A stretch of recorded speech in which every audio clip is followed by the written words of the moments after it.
देखिए, पहली बात अगर मैं कहूं कि एक तो मुख्यमंत्री जी की घोषणाओं पर भरोसा समाप्त हो चुका है, प्रदेश की जनता का भी और हम सब लोगों का तो हुआ ही है। जो मुख्यमंत्री विधानसभा के अंदर एक बार में अनेकों घोषणाएं कर चुके हैं, लेकिन उसके बावजूद भी अभी तक उन पर काम शुरू नहीं हो पाया, लागू नहीं हो पाई। तो उन घोषणाओं का अगर हम जिक्र करें तो वो बहुत लंबी लिस्ट है, इसलिए भरोसा नहीं किया जा सकता है जो मुख्यमंत्री जी ने कहा। अगर कर्मचारियों के बारे में उन्होंने जो सैलरी डेफर करने का जो फैसला वापस लिया है,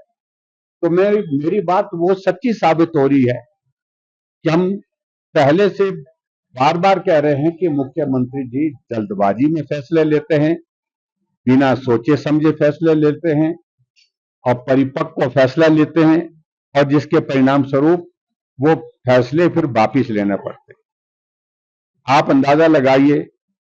विधानसभा के अंदर पारित किए हुए बिल हाई कोर्ट में फंस जाते हैं, सुप्रीम कोर्ट में फंस जाते हैं, यानी कि वापिस हो जाते हैं, उनको निरस्त कर देते हैं।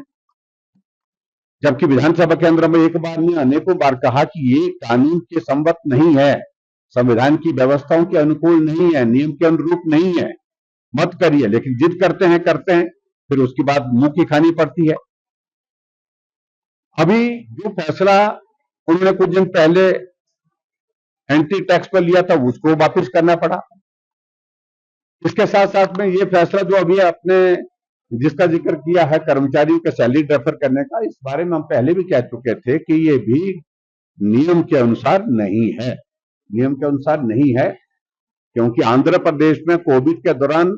सैलरी काटी थी और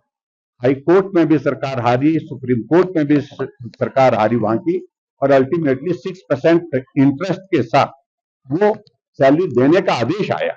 तो ऐसे में मुझे लगता है कि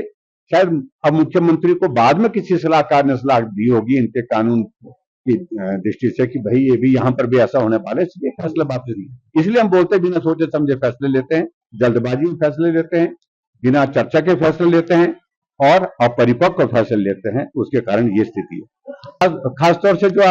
आपने कही कि जो गारंटी की बात कही, जो 21 साल से ऊपर और खासतौर से जिन महिलाओं की आय 2 लाख रुपए से कम है, उनके लिए ये फैसला लिया है। तो इसीलिए हमको पहले ही मालूम पड़ रहा था कि जहां अब की बार वो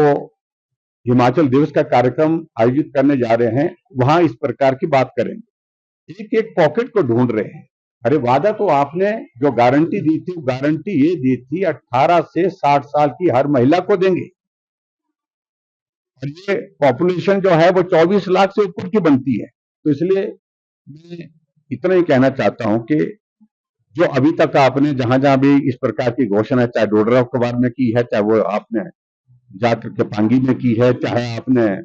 कहीं कुल्लू के जिले में कहीं किसी इलाके में की है, अन्नी के इलाके में जाकर के किसी एरिया में की है, और चाहे किन्नौर में की है, चाहे वो लाहौल में की है, काजा में की है, तो ये सारी चीजें जो है वो एक बार आपने डाला है पैसा, और वो भी उस वक्त कहीं लोकसभा के चुनाव के दौरान या कहीं